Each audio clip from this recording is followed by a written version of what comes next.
കഴിഞ്ഞ ദിവസത്തെ എപ്പിസോഡിൽ ലൂവും അതുപോലെ ധനികനായ യുവാവും അടുത്ത റേസിൽ പങ്കെടുക്കുന്നിടത്താണല്ലോ കണ്ടു നിർത്തിയിരുന്നത്. അങ്ങനെ റേസ് സ്റ്റാർട്ട് ആവുന്നുണ്ട്. എല്ലാവരും ഹീറോയ്ക്ക് വേണ്ടി ആർപ്പ് വിളിക്കുന്നുണ്ട്. ഇരുവരും നല്ല സ്പീഡിൽ പൊക്കോണ്ടിരിക്കുമ്പോൾ തന്നെ ഹീറോയുടെ ബൈക്ക് ആവട്ടെ സ്ലിപ്പായിട്ട് ഹീറോ നിലത്തേക്ക് വീഴുകയും ചെയ്യുന്നുണ്ട്. അങ്ങനെ അവന്റെ കണ്ണിന് ഇഞ്ചുറി പറ്റുകയും ചെയ്യുന്നുണ്ട്. ഹീറോയുടെ ബൈക്കിൽ ആ സ്പോൺസർ ചെയ്തിരുന്ന പയ്യനുണ്ടല്ലോ, അവനെന്തോ തിരിമറികൾ ചെയ്തു വെച്ചിട്ടുണ്ടായിരുന്നു. അതുകൊണ്ടാണ് ഇങ്ങനെ സംഭവിച്ചത്. കണ്ണിന് നന്നായി മുറിവ് സംഭവിച്ചത് കൊണ്ട് തന്നെ ഉടനെ ഒന്നും റേസിംഗ് ചെയ്യാൻ സാധിക്കില്ല എന്നും 2 ആഴ്ച വരെ റെസ്റ്റ് എടുക്കണമെന്നും ഡോക്ടർ അവനോട് പറയുന്നുണ്ട്. മാസ്റ്റർ ആവട്ടെ ഇപ്പോൾ എന്ത് ചെയ്യും, വേറെ വഴിയൊന്നുമില്ലല്ലോ, റേസ് കംപ്ലീറ്റ് ചെയ്തല്ലേ മതിയാവൂന്ന് ചോദിക്കുമ്പോൾ എനിക്ക് ആ വാച്ച് വളരെ ഇമ്പോർട്ടൻ്റ് ആണ്, അതുകൊണ്ട് തന്നെ റേസ് കംപ്ലീറ്റ് ചെയ്യുമെന്ന് പറയുമ്പോൾ അതെങ്ങനെ സാധ്യമാവുമെന്ന് തന്നെ മാസ്റ്റർ അവനോട് ചോദിക്കുന്നുണ്ട്. അതേസമയം ഹീറോയിൻ ആവട്ടെ അവളുടെ ഹെയർ ഒക്കെ ടൈ ചെയ്തതിനു ശേഷം റേസിംഗ് നടക്കുന്ന സ്ഥലത്തേക്ക് പോകുന്നതായിട്ട് എല്ലാവരും കാണുന്നുണ്ട്. ഹീറോയുടെ ഫ്രണ്ട് ആവട്ടെ ആ പോകുന്ന പെൺകുട്ടി ആരാണെന്ന് തിരക്കുകയും ചെയ്യുന്നുണ്ട്. അത് തൻ്റെ സിസ്റ്റർ ആണെന്ന് അവൻ വ്യക്തമാക്കുന്നു. ധനികരായ യുവാവിന്റെ അടുത്ത് നിന്നിട്ട് നീ എന്നോടൊപ്പം റേസിന് തയ്യാറാണോ എന്ന് അവള് തിരക്കുന്നുണ്ട്. നീ ആരാണെന്ന് ചോദിക്കുമ്പോൾ ഞാൻ ലൂഷാവോയുടെ സിസ്റ്ററാണ്. മൊത്തത്തില് 3 റൗണ്ട് റേസ് ഉണ്ടെന്നാണല്ലോ അറിയാൻ സാധിച്ചത്. ഒന്നില് ലൂ ജയിക്കുകയും മറ്റൊന്നില് നീ ജയിക്കുകയും ചെയ്തു. ഇനി ഒന്നും കൂടിയില്ലേ, അതിലാര് ജയിക്കുന്നു? അവരാണല്ലോ വിന്നർ എന്ന് നമ്മൾ പറയുമ്പോൾ നീ എന്താ എനിക്ക് എതിരാളിയായിട്ട് മത്സരിക്കാൻ പോവുകയാണോ എന്ന് ചോദിക്കുന്നുണ്ട്. അതെ, എന്താ ഒരു പെൺകുട്ടിയോട് മത്സരിച്ചാൽ തോറ്റുപോകുന്നുള്ള ഭയമുണ്ടോ എന്ന് ചോദിക്കുമ്പോൾ നിന്റെ കൂടെ ഞാൻ തോറ്റുപോകാനോ, നമുക്കൊന്ന് കാണണമല്ലോ എന്ന് പറഞ്ഞു തന്നെ അവരിരുവരും റേസിംഗിന് തയ്യാറാവുന്നുണ്ട്. ലൂ ആവട്ടെ ഹീറോയിന്റെ അടുത്ത് നിന്നെ കൊണ്ട് സാധിക്കുമോ എന്ന് വ്യാകുലതയോടെ തന്നെ ഹീറോ ചോദിക്കുന്നുണ്ട്. എന്തുകൊണ്ടാണ് എന്നെ കൊണ്ട് സാധിക്കാത്തത്? എന്നെ കൊണ്ട് തീർച്ചയായും സാധിക്കും, ഞാനാണ് നിന്റെ സേവിയർ എന്ന് പറഞ്ഞ് തന്നെ ഹീറോയിൻ ബൈക്കിലേക്ക് കയറുന്നുണ്ട്.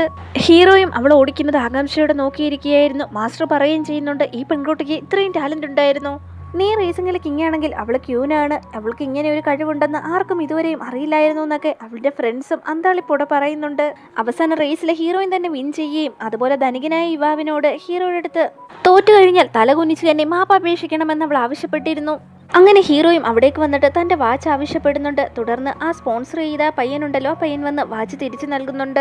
ഹീറോയിൻ പറഞ്ഞതുപോലെ തന്നെ ധനികനായ യുവാവ് തലകുനിച്ച് അവനോട് മാപ്പപേക്ഷിക്കുകയും ചെയ്യുന്നുണ്ട്. ഇതൊക്കെ കണ്ടപ്പോൾ ഹീറോയ്ക്ക് വല്ലാതെ സന്തോഷം അനുഭവപ്പെടുകയും ഹീറോയിൻ ആവട്ടെ വളരെയധികം ഹാപ്പിയായി തന്നെ ഞാനാണ് നിന്റെ സേവിയർ എന്ന് പറയുകയും ചെയ്യുന്നു. ശരിയാണ്, നീ തന്നെയാണ് എന്റെ സേവിയർ എന്ന് പറഞ്ഞ് അവനവട്ടെ അച്ഛൻ്റെ വാച്ചിലേക്ക് നോക്കുന്നുണ്ട്. അപ്പോൾ ഇനി മുതൽ നമ്മൾക്കൊരു ടൈറ്റിലും കൂടിയാവാൻ, നീയാണെങ്കിൽ റേസിംഗ് കിങ്ങും ഞാനാണെങ്കിൽ റേസിംഗ് ക്യൂനും ആവട്ടെ എന്ന് പറയുന്നുണ്ട്. ഹീറോ വളരെയധികം സന്തോഷത്തോടെ തന്നെ അവളെയും കൂട്ടി വീട്ടിലേക്ക് പോകുന്നു. എന്തിനാ എന്നെ ഹെൽപ്പ് ചെയ്തെന്ന് ഹീറോയിൻ്റെ അടുത്ത് അവൻ ചോദിക്കുന്നുണ്ട്. എനിക്ക് നിന്നെ കണ്ടപ്പോൾ ഹെൽപ്പ് ചെയ്യണമെന്ന് തോന്നി, അങ്ങനെ ചെയ്തത്. അതുമാത്രമല്ല നിന്റെ കണ്ണിൽ നോക്കിയപ്പോൾ എന്നോട് സഹായം ചോദിച്ചതുപോലെ തോന്നി, അതുകൊണ്ടാണ് ഞാൻ അങ്ങനെ ചെയ്തതെന്ന് അവളെ ചിരിച്ചുകൊണ്ട് അവൻ്റെ അടുത്തേക്ക് ഒന്ന് പറയുന്നുണ്ട്. പെട്ടെന്ന് തന്നെ ഹീറോ ആവട്ടെ അവളെ ചേർത്ത് പിടിക്കുന്നുണ്ട്. ഹീറോയിനും അവനെ ചേർത്ത് പിടിച്ചുകൊണ്ട് തന്നെ നീ ഒന്നുകൊണ്ടും വിഷമിക്കേണ്ട, നിന്റെ അമ്മ പറഞ്ഞ കാര്യങ്ങളൊന്നും ഓർത്ത് ഒരു കാരണവശാലും വിഷമിക്കേണ്ട, നിന്റെ ഹെൽത്ത് എനിക്ക് വളരെ ഇമ്പോർട്ടൻ്റ് ആണ്, നമ്മളെല്ലാവരും ഒരു ഫാമിലി പോലെ തന്നെയാണ് മുന്നോട്ട് ജീവിക്കാൻ പോകുന്നതെന്നും പറഞ്ഞവനെ സമാധാനപ്പെടുത്തുന്നുണ്ട്. എന്നാൽ ഹീറോ ആവട്ടെ ഇതേ സമയം അവളുടെ കഴുത്തിൽ ലൈറ്റായി കിസ് ചെയ്യുന്നുണ്ട്. ഇതവളെ വല്ലാതെ പരിഭ്രാന്തിയാക്കുകയും ചെയ്യുന്നു. പിറ്റേ ദിവസം ഹീറോയിൻ ക്ലാസ്സിലിരുന്ന് പഠിച്ചുകൊണ്ടിരുന്ന സമയത്ത് ഹീറോയിൻ്റെ അടുത്തേക്ക് അവളുടെ ഒരു ഫ്രണ്ട് വന്നിട്ട് എടി നിന്റെ ബ്രദർ ആയിരുന്നോ ലൂഷാവോ, നീ എന്നിട്ട് എന്താ തന്നോട് തുറന്നു പറയാനെന്ന് ചോദിക്കുന്നുണ്ട്. അന്ന് അത് പറയണമെന്ന് തോന്നിയില്ല, പക്ഷേ എൻ്റെ സഹോദരനാണെന്ന് ഹീറോയിൻ പറയുന്നുണ്ട്. അപ്പോൾ നിങ്ങളുടെ പേരൻസിൻ്റെ പേരൊക്കെ വ്യത്യസ്തമാണല്ലോ എന്ന് ചോദിക്കുന്നുണ്ട്. അതെന്ത് തന്നെയായാലും ഞങ്ങൾ ബ്രദറും സിസ്റ്ററുമാണ്, ഇതിനപ്പുറം തന്നോടൊന്നും ചോദിക്കരുത്, ചോദിച്ചാൽ കൂടുതൽ മറുപടിയൊന്നും ലഭിക്കില്ല എന്ന് തന്നെ ഹീറോയിൻ വ്യക്തമാക്കുന്നു. ഹീറോയിൻ്റെ ക്ലാസ്സിലെ എല്ലാ പെൺകുട്ടികൾക്കും ഹീറോയുടെ ക്രഷ് ഉണ്ടായിരുന്നു, അതുകൊണ്ട് തന്നെ എങ്ങനെയെങ്കിലും അവനെ കറക്റ്റ് ചെയ്യണമെന്നായിരുന്നു അവരുടെയൊക്കെ ഉദ്ദേശം. ഇതേസമയം ഹീറോയുടെ ക്ലാസ്സിലുള്ള കുട്ടികൾക്കും ഹീറോയിൻ്റെ മേലിൽ ക്രഷ് ഉണ്ടാവുകയും അവളെ കറക്റ്റ് ചെയ്യാനും അവരൊക്കെ ശ്രമിക്കുകയും ചെയ്യുന്നുണ്ട്. എന്നാൽ ഹീറോയിനും ഒരുപോലെ തന്നെ അവരെ റിജക്റ്റ് ചെയ്യുന്നുണ്ട്. ഹീറോയ്ക്കും ഹീറോയിനും പരസ്പരം പ്രണയം തോന്നിയിട്ടുണ്ടെങ്കിൽ പോലും ഇരുവരും അത് തുറന്നു പറയാനുള്ള മനസ്സ് കാണിച്ചില്ല. ഇതേസമയം തന്നെ ഹീറോയുടെ ക്ലോസ് ഫ്രണ്ട് ആവട്ടെ എടാ എനിക്ക് നിന്റെ സഹോദരി വളരെ ഇഷ്ടമായി, ഞാൻ അവളെ വിവാഹം കഴിക്കണമെന്നാണ് ആഗ്രഹിക്കുന്നത്, തൻ്റെ ഇഷ്ടം തുറന്നു പറഞ്ഞ് അവളുമായി ഡേറ്റിംഗിൽ ഇരിക്കാമോ എന്ന് ചോദിക്കുന്നുണ്ട്.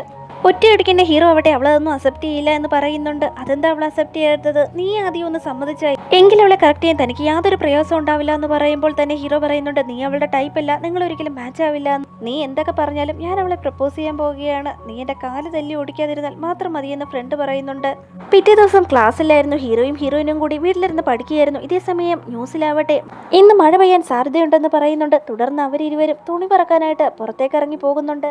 പക്ഷേ തുണിയൊക്കെ പറക്കി തിരികെ വരുന്ന സമയത്ത് ഹീറോയിനാവട്ടെ സ്ലിപ്പായി ഹീറോയുടെ ദേഹത്തേക്ക് വീഴുന്നുണ്ട്. അവനാവട്ടെ ഇതുവരെ ഇല്ലാത്തൊരു വെപ്രാളം അനുഭവപ്പെടുകയും പെട്ടെന്ന് തന്നെ അവളുടെ ഫേസിലേക്ക് നോക്കാതെ മുഖം തിരിക്കുകയും ചെയ്യുന്നുണ്ട്. എന്തിനാ നീ മുഖം തിരിച്ചിരിക്കുന്നത്, എന്നോടെന്തെങ്കിലും പറയാനുണ്ടെങ്കിൽ തുറന്നു പറയുന്ന ഹീറോയിൻ പറയുന്നുണ്ട്. ഹീറോയിനാവട്ടെ അവനെ നോക്കിയിരുന്ന കിസ് ചെയ്യണമെന്ന് തോന്നുന്നുണ്ട്. അവൾ ക്ലോസ് ആയി അവൻ്റെ അടുത്തേക്ക് പോകുന്നുണ്ടെങ്കിലും ഹീറോ പെട്ടെന്ന് മുഖം തിരിക്കുന്നുണ്ട്. തുണിയൊക്കെ എടുത്തുകൊണ്ട് വന്നെങ്കിൽ അതൊക്കെ മടക്കി വെക്കാൻ നോക്കുന്നതന്നെ അവൻ ഒന്നും മനസ്സിലാവാത്ത മട്ടിൽ തന്നെ സംസാരിക്കുന്നുണ്ട്. ഇപ്പോൾ താൻ എന്ത് ചെയ്യാനാ പോയത്, എന്നിട്ട് അവൻ എന്താ ഇപ്പോൾ പറയുന്നതെന്ന് വിചാരിച്ചുകൊണ്ട് തന്നെ അവളാവട്ടെ വീണ്ടും അവനെ കിസ് ചെയ്യാൻ പോകുന്നുണ്ട്. എന്നാൽ ഹീറോ ആവട്ടെ അവളെ അവോയ്ഡ് ചെയ്യുന്ന പോലെയുണ്ട്. പിന്നീട് ഇരുവരും കഴിഞ്ഞുപോയൊരു സന്ദർഭത്തെ പറ്റി ആലോചിക്കുന്നുണ്ട്. റേസ് നടക്കുന്നതിന്റെ തലേദിവസം നൈറ്റ് ആവട്ടെ ഹീറോയിന്റെ മുറിയിലേക്ക് ഹീറോ ചെന്നിട്ടുണ്ടായിരുന്നു. വേറൊന്നും കൊണ്ടല്ല, ഹീറോയിന്റെ അമ്മ സ്പോൺസർ ചെയ്ത ആ പയ്യനും അതുപോലെ ധനികനായ യുവാവും ഹീറോയിനെ ഏതെങ്കിലും വിധേനെ ട്രാപ്പ് ചെയ്യുമോ എന്നുള്ള ഭയമുള്ളത് കൊണ്ടാണ് അവളെ കണ്ടിട്ട് മുറിയിലേക്ക് പോകാമെന്ന് വിചാരിച്ചു. അവള് പുതച്ചിരുന്ന ബെഡ്ഷീറ്റൊക്കെ അവൻ നേരെയാക്കി ഇട്ടുകൊടുത്തിരുന്ന സമയത്ത് തന്നെയായിരുന്നു ഹീറോയിൻ കണ്ണുകൾ തുറന്നിട്ട് നീ എന്റെ മുറിയിൽ എന്ത് ചെയ്യുകയാണെന്ന് അവൾ പരിഭ്രാന്തിയോടെ ചോദിക്കുന്നുണ്ട്. അത് പിന്നെ എന്റെ റൂമിന്റെ കീ നഷ്ടമായി പോയി. അപ്പോൾ ഞാൻ വിചാരിച്ചു നിന്റെ മുറിയുടെ ജനാല വഴി ഇറങ്ങി എന്റെ മുറിയിലേക്ക് പോകാമെന്ന്. അങ്ങനെയാണോ എന്ന് ഹീറോയിൻ തിരിച്ചു ചോദിക്കുമ്പോൾ ഹീറോ അവിടെ അവളുടെ അടുത്തേക്ക് ക്ലോസ് ആയി വന്നിട്ട് തന്നെ അവളെ കിസ് ചെയ്യുന്നുണ്ട്. അന്നായിരുന്നു അവരിരുവരുടെയും ഫസ്റ്റ് കിസ് സംഭവിച്ചത്. ഇപ്പോഴവളാവട്ടെ രണ്ടാമത്തെ കിസിന് വേണ്ടി ട്രൈ ചെയ്തുകൊണ്ടിരിക്കുകയാണ്. അവന് അവളുടെ മേലിൽ ഇഷ്ടമുണ്ടോ എന്നറിയണം, അതായിരുന്നു അവളുടെ ആവശ്യം. അവൾ വീണ്ടും അവനെ കിസ് ചെയ്യാൻ പോകുമ്പോൾ ഹീറോ ആവട്ടെ ഇത് തെറ്റാണ്, തൻ്റെ അടുത്ത് നിന്ന് മാറിപ്പോകുന്നു തന്നെ അവളുടെ അടുത്ത് പറയുന്നുണ്ട്. അപ്പോൾ നീ എന്ന് ചെയ്തതോന്ന് ചോദിക്കുമ്പോൾ അത് വേറെ ഇത് വേറെ. ഇപ്പോൾ നമ്മൾ ഇരുവരും റിലേഷൻഷിപ്പിലായിരുന്നാൽ നമ്മുടെ അച്ഛനമ്മമാരുടെ ബന്ധം തകരാറിലാവുമെന്ന് അവൻ പറയുന്നുണ്ട്. അതുകൊണ്ട് തന്നെ നമ്മൾ ഇങ്ങനെ തന്നെ മുന്നോട്ട് പോകുന്നതാണ് നല്ലത്. കുറച്ച് നാളുകൾക്ക് ശേഷം താനും ഈ വീട് വിട്ടു പോകും. അപ്പോൾ നിന്റെ കാര്യങ്ങൾ നീ തനിയെ തന്നെ നോക്കണമെന്നും അവൻ വ്യക്തമാക്കുന്നു. അച്ഛൻ്റെ അമ്മയുടെ റിലേഷൻഷിപ്പിനെ ഓർത്താണല്ലോ അവനിത് അക്സെപ്റ്റ് ചെയ്യാത്തതെന്ന് ഓർത്ത് തന്നെ ഹീറോയിൻ വല്ലതെ ഫീൽ ചെയ്യുന്നുണ്ട്. ഇത് വളരെ വലിയൊരു തെറ്റാണ്. എന്നെ കൊണ്ട് ഈ റിലേഷൻഷിപ്പ് ഒരിക്കലും അക്സെപ്റ്റ് ചെയ്യാൻ സാധിക്കില്ല. ഫാമിലി ഇപ്പോൾ സ്മൂത്തായാണ് പൊയ്ക്കൊണ്ടിരിക്കുന്നത്. നിന്റെ അച്ഛൻ നിനക്ക് മുഖ്യമല്ലേ, അതുപോലെ എൻ്റെ അമ്മയും എനിക്ക് മുഖ്യമാണ്. അവരുടെ റിലേഷൻഷിപ്പ് എപ്പോഴും നന്നായി തന്നെ മുന്നോട്ട് പോട്ടെ. ആരും നമ്മുടെ ഈ ബന്ധത്തെ അക്സെപ്റ്റ് ചെയ്യാൻ പോകുന്നില്ല. അതുകൊണ്ട് തന്നെ നമുക്ക് ഇങ്ങനെ തന്നെ മുന്നോട്ട് പോവാം. നമ്മളെ സ്നേഹിക്കുന്നവർക്ക് വേണ്ടി നമ്മുടെ ഇഷ്ടം ഇവിടെ വെച്ച് തന്നെ ഉപേക്ഷിക്കാമെന്ന് അവൻ പറയുന്നുണ്ട്. ഹീറോയിൻ വല്ലാതെ ഫീൽ ചെയ്യുന്നുണ്ട്. ഇതേസമയം തന്നെ അവളുടെ അച്ഛനും അമ്മയും അവിടേക്ക് കടന്നു വരുന്നു. പെട്ടെന്ന് തന്നെ ഹീറോയിൻ അവൻ്റെ മടിയിൽ നിന്നിറങ്ങി തുണിയൊക്കെ മടക്കി വെക്കുന്നുണ്ട്. പുറത്ത് നല്ല മഴ പെയ്യുക, എന്തായാലും കാര്യമായി നിങ്ങൾ തുണിയൊക്കെ പറക്കിയല്ലോ എന്ന് പറയുമ്പോൾ തന്നെ ഹീറോയിൻ അവിടെ ദേഷ്യത്തോടെ ഞാനെന്താ നിങ്ങളുടെ വേലക്കാരിയാണോ നിങ്ങളുടെ തുണിയൊക്കെ പറക്കാനെന്ന് ഹീറോയുടെ അമ്മയെടുത്ത് ചോദിക്കുന്നുണ്ട്. മോളെ നീ എന്താ ഇങ്ങനെയൊക്കെ സംസാരിക്കുന്നതെന്ന് ആൻറ്റി ആവട്ടെ അവളോട് ചോദിക്കുന്നുണ്ട്. അവരുടെ അടുത്ത് ഒന്നും പറഞ്ഞിട്ട് കാര്യമില്ലാന്ന് വിചാരിച്ചുകൊണ്ട് തന്നെ ഹീറോയിൻ ദേഷ്യത്തോടെ തന്നെ അവിടെ നിന്ന് എഴുന്നേറ്റ് പോകുന്നുണ്ട്. കണ്ടില്ലേ എൻ്റെ മകൾ എപ്പോഴും ദേഷ്യം കാണിച്ചുകൊണ്ടിരിക്കും, പക്ഷെ നിന്റെ മകനെ കണ്ടില്ലേ എത്ര ശാന്തമായിട്ടാണ് അവൻ പെരുമാറുന്നത്, എത്ര ശാന്തമായി തന്നെ ഇരുന്ന് പഠിക്കുന്നു എന്ന് പറയുന്നു. തുടർന്ന് ആ സ്ത്രീ അവിടെ താൻ ഭക്ഷണം പാകം ചെയ്തിട്ട് തരാമെന്ന് പറഞ്ഞ് കിച്ചണിലേക്ക് പോവുകയും ചെയ്യുന്നുണ്ട്. ഭക്ഷണമൊക്കെ പാകം ചെയ്ത് എല്ലാവരും കഴിച്ചുകൊണ്ടിരിക്കുമ്പോൾ തന്നെ ഞങ്ങളിരുവരും വിവാഹം രജിസ്റ്റർ ചെയ്യാൻ പോവുകയാണെന്ന് അച്ഛനും അമ്മയും പറയുന്നുണ്ട്. നിങ്ങളുടെ അഭിപ്രായം എന്താണെന്നും ഇരുവരോടും ചോദിക്കുകയും ചെയ്യുന്നു. ഹീറോയിൻ ആവട്ടെ അതിന് സമ്മതം അറിയിക്കുന്നുണ്ട്. എന്നാൽ ഹീറോ ആവട്ടെ ഒന്നും പറയാതെ ഇരുവരുടെയും മുഖത്ത് നോക്കി ശാന്തമായിരിക്കുകയായിരുന്നു. നിന്റെ അഭിപ്രായം എന്താ മോനെ എന്ന് അവളുടെ അച്ഛൻ അവനോട് ചോദിക്കുമ്പോൾ അവനാവട്ടെ ഓക്കെ ആണെന്ന് പറയുന്നുണ്ട്. രണ്ടുപേരും ഓക്കെ പറഞ്ഞ സ്ഥിതിക്ക് ഇനി നമ്മുടെ ഇടയിൽ തടസ്സങ്ങളൊന്നുമില്ല, നമുക്കിരുവർക്കും വിവാഹിതരാവാമെന്ന് തന്നെ അവളുടെ അച്ഛൻ ആ സ്ത്രീയോട് പറയുന്നുണ്ട്. അവർക്ക് ഇപ്പോഴാണ് ഒന്ന് സമാധാനമായത്. ഹീറോയുടെ ഫ്രണ്ട് ആവട്ടെ മനഃപൂർവ്വം തന്നെ ഹീറോയിനെ കറക്റ്റ് ചെയ്യാൻ വേണ്ടി അവൾക്ക് ഗ്രൗണ്ടിൽ വെച്ച് വെള്ളമൊക്കെ വാങ്ങിക്കൊടുക്കുകയും അവൾക്ക് ആവശ്യമുള്ള സാധനങ്ങളൊക്കെ എത്തിച്ചു കൊടുക്കുകയും ചെയ്യുന്നുണ്ട്. ഹീറോയ്ക്കാണെങ്കിൽ ഇതൊന്നും കണ്ടിട്ട് തീരെ ഇഷ്ടപ്പെടുന്നുണ്ടായിരുന്നില്ല. പിന്നീട് ഒരു ദിവസം ആവട്ടെ ഹീറോയിൻ്റെ അടുത്ത് ആ യുവാവ് ഇഷ്ടം തുറന്നു പറയുകയും ചെയ്യുന്നുണ്ട്. ഈവനിങ്ങിലും ഞാൻ നിന്റെ വീട്ടിലേക്ക് വരട്ടെ, നമ്മളിരുവരും കുറച്ചു നേരം സംസാരിച്ചിരുന്നാൽ തീർച്ചയായും ഇരുവർക്കും മനസ്സിലാക്കാൻ സാധിക്കുമെന്ന് ആ യുവാവ് പറയുന്നുണ്ട്. നിന്റെ അടുത്തൊരു സീക്രട്ട് പറയാമെന്ന് പറഞ്ഞ് ഹീറോയിനാവട്ടെ അവൻ്റെ ചെവിയുടെ അടുത്തേക്ക് ചെന്ന് എന്തോ പറയാനായി തുടങ്ങുന്നുണ്ടെങ്കിലും ഹീറോ തെറ്റിദ്ധരിച്ച് അവരുടെ അടുത്തേക്ക് വരികയും ദേഷ്യത്തോടെ തന്നെ ഹീറോയിനെ പിടിച്ചു മാറ്റിയിട്ട് എന്ത് ചെയ്യുകയാണെന്ന് ചോദിക്കുകയും ചെയ്യുന്നു. മര്യാദയ്ക്ക് എന്നോടൊപ്പം നീ ഡേറ്റിങ്ങിൽ ആരുമായും ഏർപ്പെടാൻ സാധിക്കില്ല എന്ന് തന്നെ അവൻ പറയുമ്പോൾ അത് പറയാൻ നീ ആരാണെന്ന് അവൾ തിരിച്ചു ചോദിക്കുന്നുണ്ട്. ഹീറോ ആവട്ടെ അവളുടെ കവിളിൽ കിസ് ചെയ്യുകയും എനിക്ക് നിന്നെ ഇഷ്ടമാണെന്ന് തുറന്നു പറയുകയും ചെയ്യുന്നുണ്ട്. നീ ഇതെന്താ പറയുന്നത്, നിങ്ങൾ രണ്ടുപേരും സിബ്ലിങ്സ് എന്നല്ലേ പറഞ്ഞത്, ഇതൊന്നും നിനക്ക് ആവശ്യമില്ലാത്ത കാര്യമാണ്, ഇവിടെ നിന്ന് ഓടിപ്പോകുന്ന ദേഷ്യത്തോടെ തന്നെ നോക്കിക്കൊണ്ട് ഹീറോ പറയുമ്പോൾ അയ്യോ എന്നെ ഒന്നും ചെയ്തെന്ന് പറഞ്ഞ ആ യുവാവ് അവിടെ നിന്ന് ഓടിപ്പോകുന്നുണ്ട്. അവൻ പോയതിനു ശേഷം ഹീറോ ആവട്ടെ അവളോട് ദേഷ്യത്തോട് ചോദിക്കുന്നുണ്ട് നീ എന്തിനാ അവനോട് ഓക്കെ പറയാൻ പോയെന്ന്. ഞാൻ ഓക്കെ പറയാൻ പോയെന്ന് നിനക്ക് എങ്ങനെ അറിയാം. ഞാൻ അവൻ്റെ ചെവിയിൽ പറയാൻ പോയെന്തെന്ന് വെച്ചാൽ എനിക്ക് നിന്നെ ഇഷ്ടമാണെന്നാണ് പറയാൻ പോയെന്ന് പറഞ്ഞ് അവൾ ചിരിക്കുന്നുണ്ട്. ഉള്ളിൽ ജലസി തോന്നിച്ചാൽ മാത്രമേ നീ സത്യങ്ങൾ പറയൂ എന്ന് എനിക്കറിയാം, അതുകൊണ്ടാണ് ഈ ട്രിക്ക് യൂസ് ചെയ്യരുത്. ഇപ്പോൾ നിനക്ക് എന്നെ ഇഷ്ടമായോ ഇല്ലയോ എന്ന് അവൾ അവൻ്റെ അടുത്തേക്ക് ചെന്ന് ചോദിക്കുന്നുണ്ട്. അതെ എനിക്ക് നിന്നെ ഒരുപാട് ഇഷ്ടമാണ്, അപ്പോൾ ഇനി മുതൽ നമുക്ക് ഒരുമിച്ച് തന്നെ ഇരിക്കാം, എന്ത് പ്രശ്നം ഉണ്ടായാലും ഒരുമിച്ച് തന്നെ നേരിടാമെന്ന് തന്നെ ഇരുവരും ഉറപ്പ് നൽകുന്നുണ്ട്. ഇപ്പോഴാണ് ഹീറോയുടെ മനസ്സും ഒന്ന് ശാന്തമായത്. താൻ ആരുടെയും കൂടെ ഡേറ്റിങ്ങിലിരുന്നാൽ തീർച്ചയായും നിന്റെ ഉള്ളിലുള്ള സ്നേഹം പുറത്തു വരുമെന്ന് എനിക്ക് അറിയാമായിരുന്നു, അതുകൊണ്ടാണ് ഇങ്ങനെ ചെയ്തത്, അല്ലാതെ എനിക്ക് ആരുടെ മേലിൽ യാതൊരു ഇൻട്രസ്റ്റുമില്ല. ഹീറോയും അതിന് ഓക്കെ പറഞ്ഞ് ചിരിക്കുന്നുണ്ട്. വീട്ടിലിറങ്ങുമ്പോൾ എന്തായാലും പ്രശ്നം ഉണ്ടാവും, അതുവരെ ശാന്തമായിരിക്കാന്ന് പറഞ്ഞ് ഇരുവരും സന്തോഷത്തോടെ തന്നെ കിസ് ചെയ്യുന്നുണ്ട്. അങ്ങനെ തന്നെ അവരിരുവരുടെ ലവ് സ്റ്റാർട്ട് ആവുന്നുണ്ട്. ഇരുവരും പിന്നീട് എവിടെ പോകുമ്പോഴും ഒരുമിച്ച് തന്നെയാണ് പോകുന്നത്. പിന്നീടുള്ള ദിവസങ്ങൾ അവരൊരു ലവേഴ്സായി തന്നെ ഒരുപാട് സമയം ചെലവഴിക്കുന്നുണ്ട്. എന്നാൽ ഒരു ദിവസമാവട്ടെ അവരിരുവരുടെയും അച്ഛനും അമ്മയും നാളെ തന്നെ വിവാഹം രജിസ്റ്റർ ചെയ്യാൻ പോവുകയാണെന്ന് പറയുന്നുണ്ട്. ഇത് കേട്ടയുടനെ തന്നെ അവരിരുവരും എന്ത് ചെയ്യണമെന്നറിയാതെ തന്നെ കൈകൾ മുറുകെ പിടിക്കുന്നുണ്ട്. പിന്നീടൊരു ദിവസം ലൂവിൻ്റെ അമ്മയായിട്ട് ഹീറോയുടെ അച്ഛൻ വല്ലാതെ വഴക്കിടുന്നുണ്ട്. നീ ആ സോമിങ്ങിൻ്റെ കൂടെ കാറിൽ എന്താണ് ചെയ്തുകൊണ്ടിരുന്നത്, എന്നെ ഒരു പിടിയാക്കി ഡിവോഴ്സ് ചെയ്തതിനു ശേഷം അവനോടൊപ്പം ജീവിക്കാനാണോ നിന്റെ തീരുമാനമെന്ന് ചോദിക്കുന്നുണ്ട്. അങ്ങനെ ആർഗ്യുമെന്റ് വളരെ രൂക്ഷമായി തന്നെ പൊക്കോണ്ടിരിക്കുകയായിരുന്നു. ഹീറോയിന് മുകളിൽ നിന്ന് ഇതെല്ലാം കേൾക്കുന്നുണ്ടായിരുന്നു. ഞാൻ എന്തുകൊണ്ടാണ് നിങ്ങളെ വിവാഹം കഴിക്കാൻ ഇത്രയും ഡിലേ ആക്കുന്നതെന്ന് അറിയാമോ, എന്താണ് താൻ ഇങ്ങനെ ചെയ്തതെന്നറിയാമോ, നിങ്ങളുടെ മകളും എൻ്റെ മകനും കൂടി പ്രണയത്തിലാണ്, ഒരു സമയത്ത് നമ്മുടെ റിലേഷൻഷിപ്പ് പ്രശ്നത്തിലാവും. അതുകൊണ്ടാണ് നിങ്ങളെ വിട്ടിട്ട് പോകാമെന്ന് ഞാൻ ഡിസൈഡ് ചെയ്തിരിക്കുന്നതെന്ന് അവർ പറയുന്നുണ്ട്. നീ എന്തൊക്കെ വിഡിത്തമാ ഈ വിളിച്ചു പറയുന്നതെന്ന് അയാൾ ചോദിക്കുന്നുണ്ടെങ്കിലും അതെ, നിങ്ങളുടെ മകളും എൻ്റെ മകനും റിലേഷൻഷിപ്പിലാണ്. അങ്ങനെ ഇരിക്കുമ്പോൾ നമ്മളിരുവരും എങ്ങനെ വിവാഹം കഴിക്കാൻ സാധിക്കുമെന്ന് തന്നെ ചോദിക്കുന്നുണ്ട്. ഹീറോയിൻ ഇതൊക്കെ കേട്ട് വല്ലാതെ വിഷമിച്ച് കരയുന്നുണ്ട്. ഇതിനപ്പുറം ആ വീട്ടിൽ നിൽക്കണ്ട എന്ന് വിചാരിച്ചുകൊണ്ട് തന്നെ ഇരുവരും ആ വീട് വിട്ടിറങ്ങുന്നു. ഹീറോ അവിടെ അവൾക്ക് ഇഷ്ടപ്പെട്ട സ്ഥലത്തേക്കൊക്കെ അവളെ കൂട്ടിക്കൊണ്ടുപോവുകയും പിന്നീട് അവൻ പാർട്ട് ടൈമായി വർക്ക് ചെയ്യുന്ന ബാറിലേക്കൊക്കെ കൂട്ടിക്കൊണ്ടുപോവുകയും ചെയ്യുന്നുണ്ട്. പിന്നീടുള്ള ദിവസങ്ങളിൽ അവരിരുവരും എത്രത്തോളം ഹാപ്പിയായി അവരുടെ സമയം ചിലവഴിച്ചു എന്നുള്ളത് മാത്രമാണ് കാണിച്ചുകൊണ്ടിരുന്നത്. ഒരു ദിവസം ഹീറോയുടെ അമ്മ ഹീറോയെ വിളിച്ചിട്ട് ഹീറോയിൻ്റെ വീട്ടിൽ നിന്ന് അവൻ്റെ സാധനങ്ങൾ പാക്ക് ചെയ്ത് ഇറങ്ങിക്കൊള്ളാൻ പറയുന്നുണ്ട്. അങ്ങനെ ഹീറോ അവൻ്റെ സാധനങ്ങളൊക്കെ പാക്ക് ചെയ്ത് അവിടം വിട്ടിറങ്ങുന്നു. ഹീറോയുടെ അമ്മയും അവിടം വിട്ട് പോകുന്നുണ്ട്. ഹീറോ എവിടേക്കാ പോയെന്ന് ആർക്കും അറിയില്ലായിരുന്നു. ഇത്രയും നാളും തന്നോടൊപ്പം നിന്നിട്ട് അവൻ എവിടേക്കാ പോയെന്ന് തന്നോട് പറഞ്ഞില്ലല്ലോ എന്ന് തന്നെ അവൾ വിഷമത്തോടെ ഫീൽ ചെയ്ത് ആലോചിക്കുന്നുണ്ട്. ഹീറോയുടെ ഫ്രണ്ട് അവിടെ അവളുടെ അടുത്ത് വന്ന് ചോദിക്കുന്നുണ്ട്, അവൻ എവിടെ പോയെന്നറിയുമോ, ക്ലാസ്സിന് പോലും വരുന്നില്ലല്ലോ എന്ന് പറയുമ്പോൾ ഹീറോയിനും പറയുന്നുണ്ട് അവൾക്കും അറിയില്ല എന്ന്. ശരിക്കും അവൻ്റെ അമ്മയാവട്ടെ അവനെ ഫോഴ്സ് ചെയ്ത് കൂട്ടിക്കൊണ്ടുപോയതാണ്. അതിനെപ്പറ്റിയൊന്നും ഹീറോയിനും അറിയില്ലായിരുന്നു. ഹീറോയിനോട് ക്രഷ് തോന്നിയ യുവാവാവട്ടെ നിങ്ങളിരുവരും പിരിഞ്ഞു എന്ന് ചോദിക്കുന്നുണ്ട്. ഇല്ല, ഞങ്ങളിരുവരും പിരിഞ്ഞിട്ടൊന്നുമില്ല. പക്ഷേ ഒരു ദിവസം തീർച്ചയായും തൻ്റെ അടുത്തേക്ക് അവൻ വരുമെന്നും എന്താണ് നടന്നതെന്ന് തുറന്നു പറയുകയും ചെയ്യുമെന്ന് ഹീറോയിൻ ഫീൽ ചെയ്ത് പറയുന്നുണ്ട്. വീട്ടിലേക്ക് ചെന്നപ്പോൾ തന്നെ അവളുടെ അച്ഛനാവട്ടെ അവരിരുവരും വീട് വിട്ടു പോയ വാർത്ത പറയുന്നുണ്ട്. നിന്നെ ഒരുപാട് കഷ്ടപ്പെടുത്തി, മോൾ എന്നോട് ക്ഷമിക്കണമെന്നും അയാളൊരു ഭാവവ്യത്യാസവും ഇല്ലാതെ അവളോട് പറയുന്നുണ്ട്. എന്നാൽ അവളുടെ അച്ഛനാവട്ടെ ഹീറോയെ പറ്റി ഒരു കാര്യം പോലും അവളോട് ചോദിച്ചിരുന്നില്ല. അവൾക്ക് താൻ സെറ്റ് ആവുന്നില്ല എന്ന് തോന്നി. അതുകൊണ്ട് അവൾ ഇവിടം വിട്ടു പോയി. കുഴപ്പമില്ല മോളെ, ഇനി എൻ്റെ ലൈഫിൽ നീ മാത്രമേ ഉള്ളൂ. ഇത് നിനക്ക് ലൂഷാവോ തന്നിട്ട് പോയതാണ്. ഇതിലവൻ സേവ് ചെയ്ത പണമുണ്ട്, നിന്റെ പക്കൽ ഏൽപ്പിക്കണമെന്ന് പറഞ്ഞു. ഞാൻ വേണ്ടെന്ന് പറഞ്ഞിട്ട് പോലും അവനത് എഴുതി വെച്ചിട്ടാണ് പോയത്. അതുകൊണ്ട് തന്നെ മോളിത് സൂക്ഷിച്ചു എന്ന് പറയുമ്പോൾ തന്നെ ഹീറോയിനാവട്ടെ കരയാൻ തുടങ്ങുന്നുണ്ട്.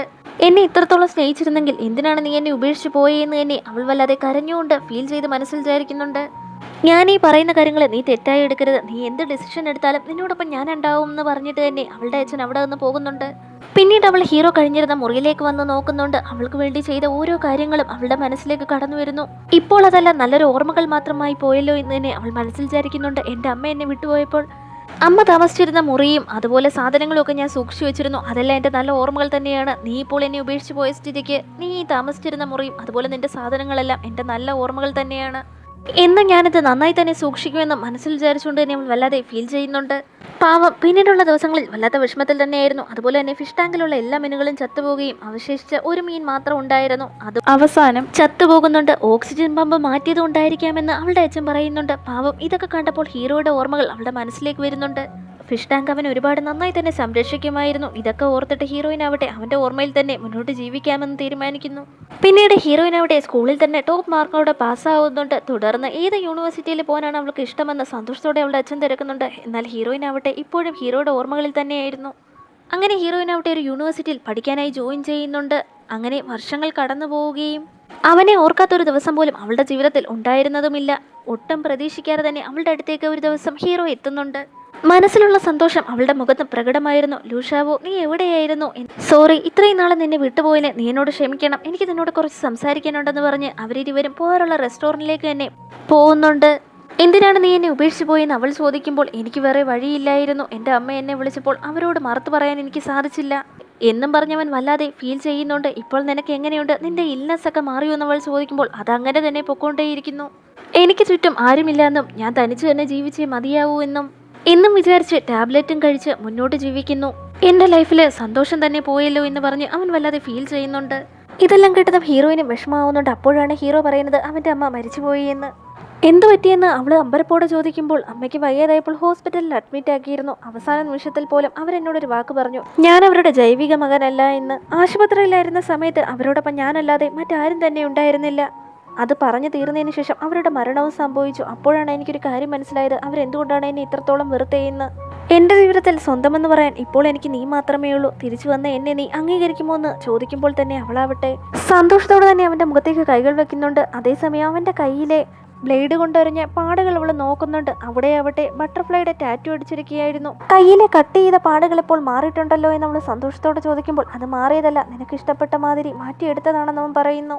ഇതിനപ്പുറം എൻ്റെ ലൈഫ് എനിക്ക് ഇഷ്ടമുള്ളതുപോലെ ജീവിക്കാനാണ് എൻ്റെ തീരുമാനം. എന്നോടൊപ്പം നീ ഉണ്ടാവുമോ എന്ന് അവൻ അവളടുത്ത് ചോദിക്കുന്നുണ്ട്. അതിന് ഹീറോയിൻ, ഞാൻ എപ്പോഴും നിനക്ക് വേണ്ടിയിട്ടാണ് വെയിറ്റ് ചെയ്തുകൊണ്ടിരുന്നത്. എപ്പോഴെങ്കിലും ഒരു ദിവസം നീ എൻ്റെ കൺമുന്നിൽ വരുമെന്ന് എനിക്കറിയാമായിരുന്നു. അവസാനം നീ എനിക്ക് വേണ്ടി മടങ്ങിയെത്തിയല്ലോ, എനിക്കും ഈ ജീവിതാവസാനം വരെ നിന്നെ വേണമെന്ന് അവൾ സന്തോഷത്തോടെ പറയുന്നുണ്ട്. പിന്നീട് ഹീറോ അവിടെ ചീസ് കേക്ക് ഒക്കെ കഴിക്കുന്നുണ്ട്. ഹീറോയിൻ ഇത് കണ്ട് വല്ലാതെ സന്തോഷപ്പെടുന്നുണ്ട്. വേറൊന്നും കൊണ്ടല്ല, അവന്റെ എൻ്റയർ ലൈഫ് അവന്റെ അമ്മയ്ക്ക് വേണ്ടിയിട്ടാണ് അവൻ സ്പെൻഡ് ചെയ്തുകൊണ്ടിരുന്നത്. ഇപ്പോൾ അവൻ അവന് വേണ്ടി ജീവിക്കുന്ന കാണുമ്പോൾ അവൾക്ക് എന്തെന്നില്ലാത്ത സന്തോഷം അനുഭവപ്പെട്ടു. പിന്നീട് ഹീറോയിൻ ആവട്ടെ അവളുടെ വീട്ടിലേക്ക് അവനെ കൂട്ടിക്കൊണ്ടുവരുന്നുണ്ട്. അവന്റെ മുറിയിലേക്ക് കൊണ്ടുവന്നിട്ട് അന്ന് നീ എങ്ങനെ ഉപയോഗിച്ചിരുന്നോ അതുപോലെ തന്നെയാണ് ഇപ്പോഴും ഈ മുറിയുള്ളത്. എന്തെങ്കിലും ഒരു ദിവസം നീ മടങ്ങിയെത്തുമെന്ന് എനിക്ക് അറിയാമായിരുന്നു. അതുവരെ ഈ മുറി ഇങ്ങനെ തന്നെ സംരക്ഷിക്കണമെന്ന് എനിക്ക് നിർബന്ധമുണ്ടായിരുന്നു എന്ന് അവൾ പറയുമ്പോൾ തന്നെ ഹീറോ ആവട്ടെ അവളെ ചേർത്ത് പിടിക്കുകയും അവളെ കിസ് ചെയ്യുകയും ചെയ്യുന്നുണ്ട്. ഇങ്ങനെ ഒരു ഹാപ്പി എൻഡിങ്ങിൽ തന്നെ നമ്മുടെ ഡ്രാമ അവസാനിച്ചിരിക്കുകയാണ്. ഡ്രാമയിൽ കുറച്ച് കൂട്ടുകാരെന്നോട് പേര് പറയാൻ ആവശ്യപ്പെട്ടിട്ടുണ്ടായിരുന്നു. ഹായ് ഹിബ, അനു, ഇസ, നിങ്ങൾക്ക് സുഖമാണെന്ന് വിശ്വസിക്കുന്നു. തീർച്ചയായും ഡ്രാമ കണ്ടാൽ കമൻറ്റ് ചെയ്യാൻ മറക്കണ്ട. നമ്മുടെ ചാനൽ പുതിയതായി കാണുന്ന കൂട്ടുകാരുണ്ടെങ്കിൽ അവരും കൂടെ സബ്സ്ക്രൈബ് ചെയ്യാനും ലൈക്ക് ചെയ്യാനും ഷെയർ ചെയ്യാനും കമൻറ്റ് ചെയ്യാനും ഹൈപ്പ് ഓപ്ഷൻ കൊടുക്കാനും മറക്കണ്ട. അതുപോലെ തന്നെ എക്സ്പ്ലനേഷൻ എങ്ങനെയുണ്ടായിരുന്നു എന്നും കൂടെ മറക്കാതെ പറയുക. പുതിയൊരു ഡ്രാമയുമായി ഉടനടി തന്നെ കാണാം. വീണ്ടും കാണും വരെ ബൈ ബൈ.